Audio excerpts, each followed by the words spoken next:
Magandang buhay mga kamanlalakbay. Ito po si Brother Ivan Panganiban at narito po tayo sa Christ Cathedral and Our Lady of Lavang Shrine dito po sa Garden Grove, California, USA. Ito po ang sentro ng pananampalatayang Katoliko dito po sa Diocese of Orange sapagkat ito po ang cathedral o ang upuan po ng obispo ng Orange dito po sa California. Nakatutuwa po pumunta rito for pilgrimage sapagkat napakaganda po ng kwento ng simbahang ito. Nung tinayo po ito noong 1983, ito po ay nagsimula bilang isang Protestant church at noong 2019 po ito po ay binili ng Diocese of Orange para maging katedral po ng simbahang Katolika dito sa area na ito.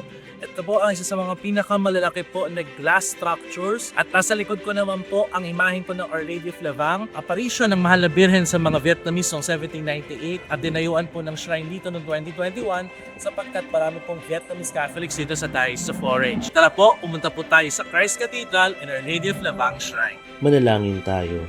Inang Maria, iharap mo kami kay Jesus, aming tagapagligtas. Kain mo ang lahat ng kaluluwa kay Jesus, ating mahal na Panginoon, at palayain mo kami sa pagkaalipin ng kasalanan at pamahalaan. Mahal na Birhen ng Lavang, maging aming ina at alipin mo kami, lalo na sa panahon ng pagsubok at kalungkutan. Ipagkaloob mo na balang araw sa pamamagitan mo, kami ay makasumpo ng kapahingahan at kapayapaan sa bahay ng aming Ama.